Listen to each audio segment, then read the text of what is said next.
So we're walking to the Roman ruins and it begins. This is the thing with Diego. This guy knows everything. We just walked past this church and he said, okay, here's a church, but it was built on top of a mosque. And so you look up there, the former mosque, but the mosque was built on top of a Visigothic church, which you can see here. But the Visigothic church was built on top of Roman ruins. You can see it way up here, a Roman inscription. That is the story of Toledo, and that's what we're going to be telling today. I'm super excited. Toledo is a magical city, but you know what? It can be a really tough place to visit. There's just so much to see, so many historic sites. The first time I came here, I was overwhelmed by all the options and ended up being underwhelmed by the experience. And then I met Diego. He is the most amazing guide here in Toledo, and he opened my eyes to the city. And today he's going to take us to the 7 must-visit sites here in Toledo so that when you come, you'll know exactly what you need to see, where you need to go, and your visit won't be underwhelming. So Venga, let's go. Hey guys, so here I am with the famous Diego. He is the Indiana Jones of Toledo. Is that true? Of course it is. And why are you the Indiana Jones? Well, tell us about yourself. Well, I'm an archaeologist after all, so I'm an official guide, a local guide too, and I love to be in the underground of the city. Perfect, and that's where we're going today. We're going underground, we're going above ground, we're going inside, and we're starting with the Romans, right? Indeed. For the first stop, Diego takes me down into the basement of a block of flats in the middle of Toledo, where in 1986 Roman baths were discovered, and this ancient discovery completely changed what people thought about Roman Toledo. So it was always thought that Toledo wasn't actually that big a deal in Roman times. It wasn't that big a deal as a Roman town or city. But when these Roman baths were discovered, they started to revisit that idea because they started to think, well, actually maybe Roman Toledo was a bigger deal than we thought. You can see this pipe behind me. This was a pipe that pumped, well, they had water flowing through it. And what Diego's told me is, look at the width or the diameter of it. It's really wide, and you know that is the width of a pipe for Roman baths in a pretty big place. This is not a provincial little village that has a water pipe that wide to pump hot water through. So it just keeps on going, Diego, and what is this part? Well, we think the furnaces were here. Okay. Because if you look down on there, that grey dirt is actually compiled ashes. Wow. So that's the heat was just burning the stone. And it goes on and on and on. If you look over there, that's an entrance. Sure, we don't know where it leads, so we need to remove the bricks one by one at a time, and rebuild the world elsewhere because it's. That's the challenge of living in Toledo, right? It's a living city, so you can't just keep digging. Mm-hmm. That's it. So this is what we got under our feet. And so here's Toledo for you. Here we have the Roman baths, the ruins, and then we have people's apartments, people living right there, right above it. Pretty amazing. Our next stop is one of my favorite historic sites in Toledo, a 14th century church that looks nothing like a church at all and has secrets hidden within.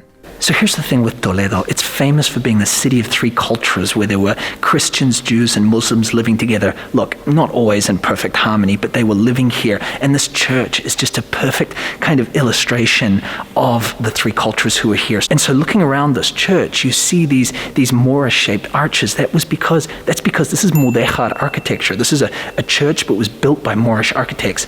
And you see up here an inscription in Arabic that says, "In the name of Allah, let there be light." And on either side of the inscription, there are Jewish kings. And so what is fascinating is this whole mixture. People didn't worry too much about, was there Arabic there? Was Allah mentioned? They just wanted people to pray. That was what was important. And so you just get this mishmash of all these different religions. It's unthinkable to think about a modern church now with Allah mentioned in Arabic, but that was Toledo in the 14th century. So here in the church, there's a tomb, and it has a pretty special significance for Diego. So Diego, tell us, who are these people? This is the tomb of Jan and his wife, and they happen to be my ancestors. They lived about 800 years ago, and when we found them, we found this tomb that had been hidden for centuries. It was amazing for us. And how do you know that your ancestors? Because of the name? Oh, because of the name, and they had the family crest on their clothing. This man is pretty connected to Toledo.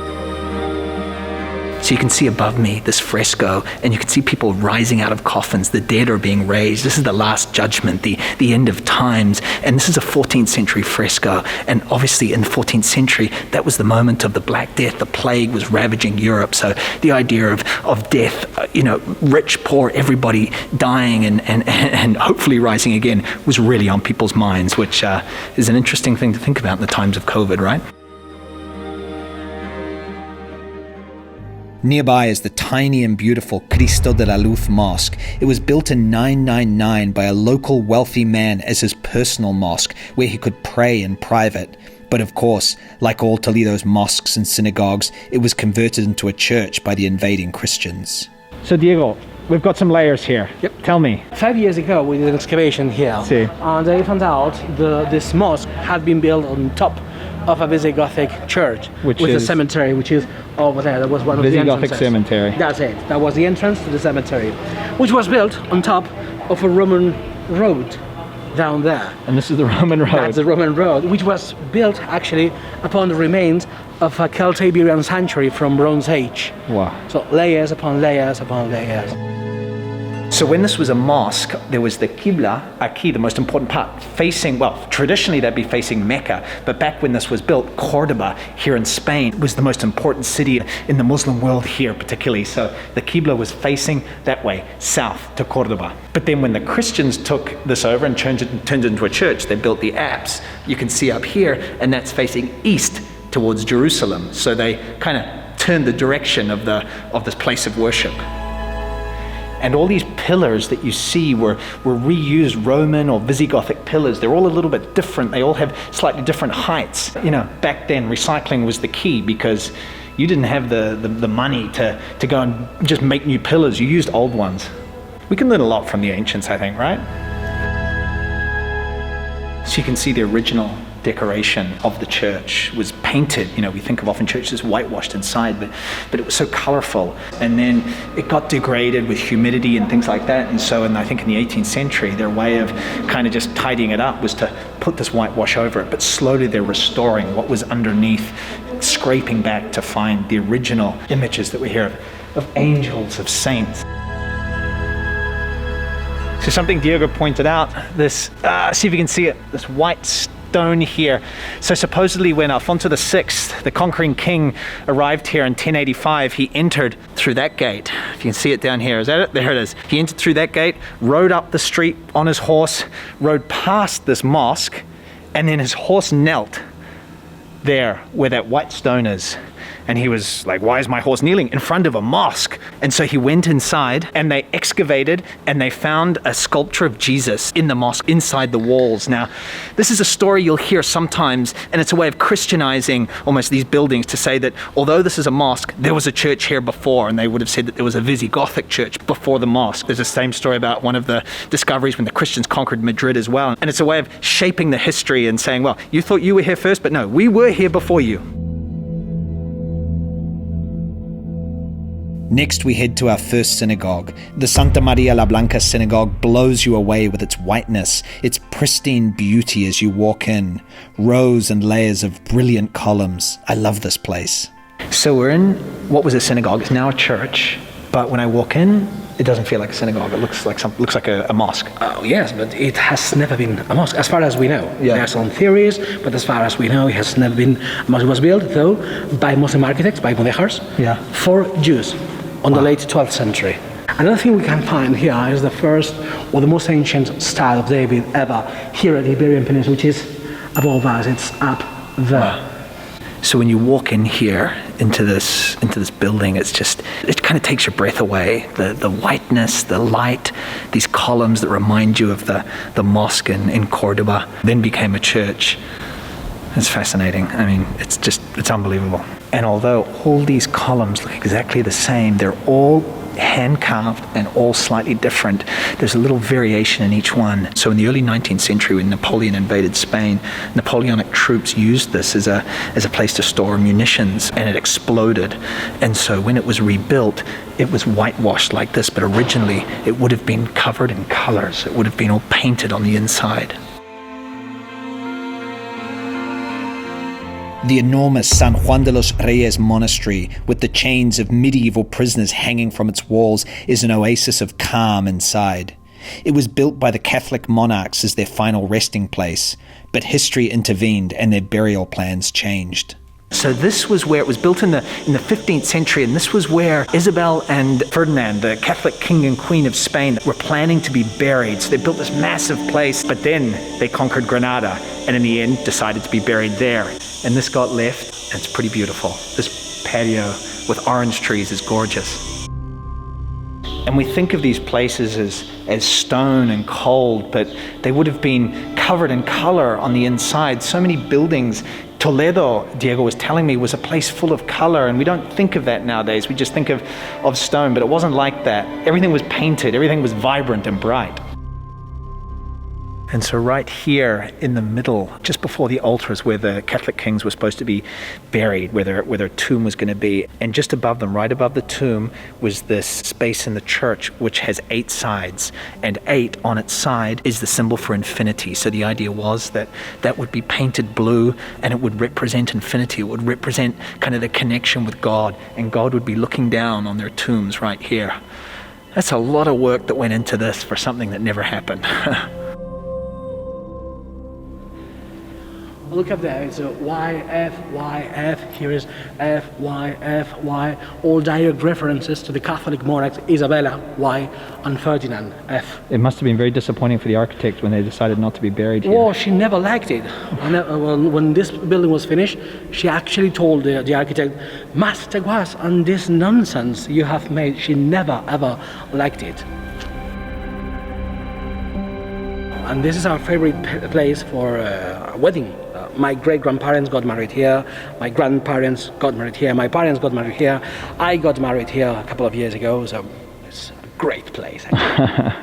Something that kind of blew my mind is that these chains that are on the building, on the monastery, they are from prisoners who were captive in Granada back in the 15th century and were liberated when the Catholic kings and queens conquered Granada. And the prisoners took their chains, took their manacles, and brought them here and hung them on this building as a way to give thanks.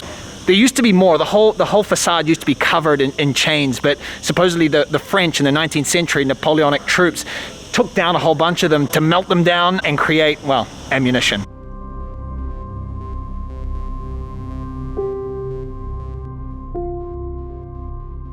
The Transito Synagogue, with its beautiful ornate inscriptions, was built in the 14th century at a time when tensions were rising between the 3 religions. And what is fascinating about this place is it was built in the 14th century when it was illegal to build synagogues. But the person who wanted to build the synagogue was the treasurer to the Christian king. And the Christian king gave permission to him to build the synagogue. Not only that, but the Jewish treasurer contracted a Muslim architect to build his synagogue. So you have a Catholic king giving permission to a Jewish man to build a synagogue built by a Muslim at a time when synagogues were not allowed to be built. And attached to the synagogue is the Museo Sephardi, which is a museum that talks about the history of the Jewish people here in Spain. And fascinatingly, inscribed into the wall is a seal from Peter, the king, who allowed the synagogue to be built, making sure that nobody would come along one day and declare the building illegal and tear it down. Toledo's cathedral is one of the grandest and most important in Spain. And even for those with cathedral fatigue, this place is full of hidden nooks and crannies and secrets if you know where to look. So Diego, the cathedral, there's some layers here, right?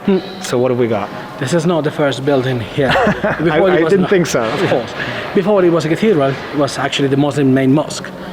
And before that, there was a Visigothic church, a Visigothic basilica.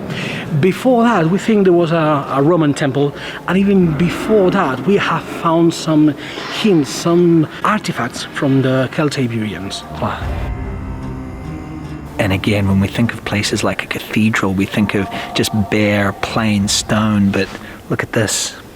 It was colored, it was all painted, it was colorful. So what happened is often after plagues, these places were used as effectively field hospitals, and then the only way to really disinfect was just to cover it all up. And so we lost a lot of that coloration, and sometimes it appears and you can see it a little bit more, but yeah, it wasn't what we think of when we think of the interior of a cathedral these days.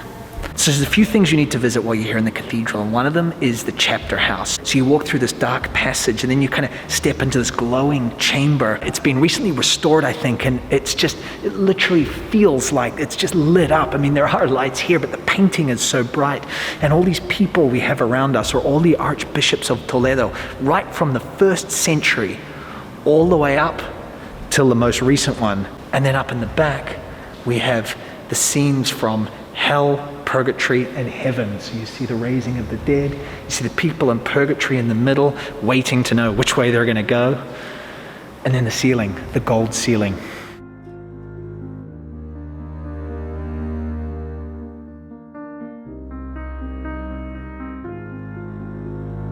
You've also got some fabulous works of art here in the sacristy. This is El Greco, the most famous painter associated with Toledo, and it's the first and last commission he had from the authorities, the church authorities here in the city. They didn't like it because Jesus was shorter than other people in the painting. Other people are taller than Jesus. And also you can see down here, there are 3 women. Those are the 3 Marys from the apocryphal Bibles, not from the official Bible. And so El Greco was a little too radical for them.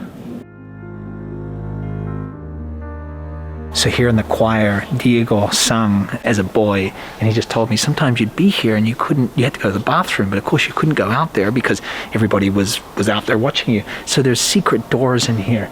Just over here, you push that chair and it leads to a staircase that goes up or down, so you can then leave without anyone seeing you and go to the bathroom. And there's one on the other side, and you can see it's open. I guess someone went to the bathroom. Also, if you need a little fresh air, take a wander through the really peaceful, beautiful cloister.